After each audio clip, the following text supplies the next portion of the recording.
Luck Be a Landlord is a rogue-like deck builder. Except, you're not really building a deck, you're choosing icons that go into this slot machine to earn rent money. That's not really the deck builder you were expecting, huh? Me either. In fact, I kind of wrote this game off as being too much about gambling, and there is a lot of gambling as you watch me use a slot machine.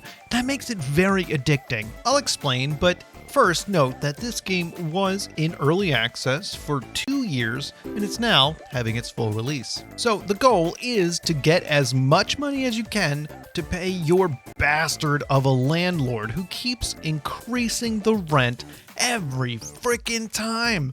The rent is too damn high takes on a whole new meaning here. It is a little weird that your apartment comes with a slot machine and you can use whatever money you win from it to pay your landlord.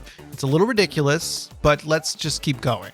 The slot machine starts off with a lot of empty spots, and after each spin you get to pick which symbol gets added to the slot machine. There are 3 choices, and hopefully one of them helps your strategy. If not, you might have an opportunity to re-roll, or if you don't want to dilute your deck, you could skip the option. Because 3 in a row is not what you're looking for here. These icons have rules associated with them that put some Magic the Gathering cards to shame.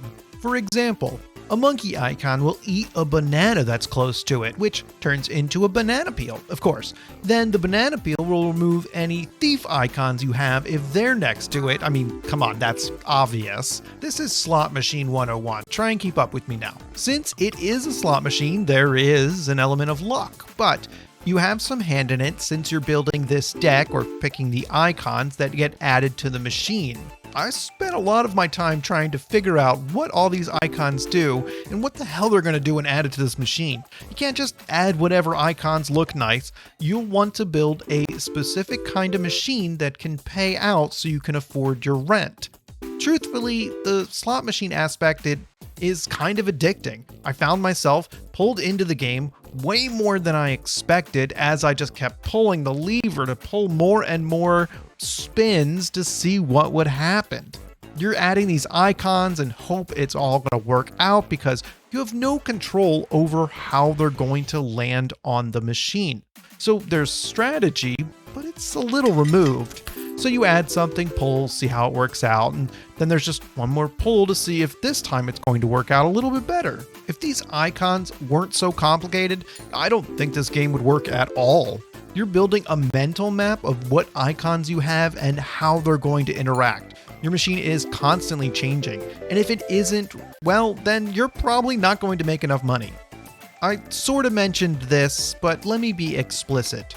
The result of some icons will remove an icon from the machine entirely, so you have to replenish, but you might not get that icon choice again. It's not as easy as it seems. In fact, maybe when you start, you might get a dwarf who drinks alcohol and gives you extra coins when they drink the alcohol. Okay, you'll start an alcohol-fueled slot machine with tons of dwarves that'll drink a lot of alcohol. Absolutely, makes a lot of sense. But then you won't get any options to add alcohol to your slot machine, and then you're trapped with this freaking dwarf who's useless now. The point is, it isn't easy to try and build a specific strategy because the icons that appear are random as well. However, you can remove icons from your deck with the black ball in the bottom right-hand corner of the screen next to inventory.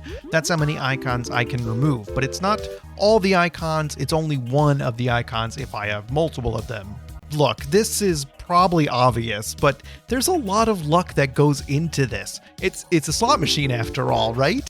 So I finished the game a few times, and I absolutely give myself credit for picking the right icons to add, but it kind of feels like it wasn't entirely my doing, and I got extremely lucky that certain icons came up, and I got extremely lucky again even more when they landed in the right spot and I got enough gold to make it to the next stage. It could be a little frustrating if you think you made all the right choices and it doesn't work out the way you want to because the slot machine doesn't land the right way.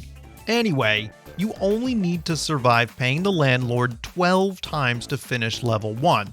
Then the next level opens up, level 2, which modifies rent payment 7 to cost 25 gold more, and so on as you increase the difficulty by increasing the prices of some payments. This wasn't so enticing to me, and once I finished I felt accomplished enough. But I did press on and complete level 2, and while it felt exactly the same as playing on level 1, I did see a lot of different icons. In fact, I couldn't even use the same strategy I used in level 1 because the diver icon never came up.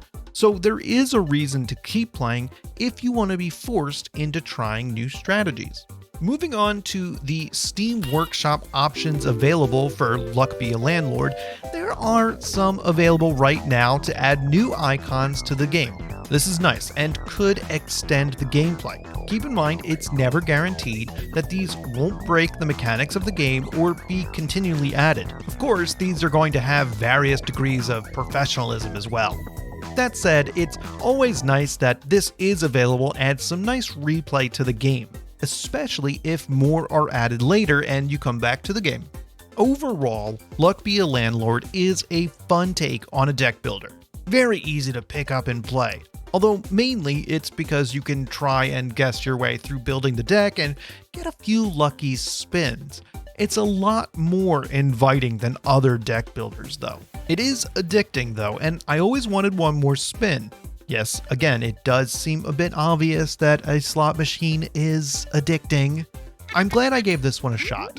Thanks for watching. Link to my Steam curator in the description, as it always is. Hope you have a nice day. I'll talk to you later. Bye.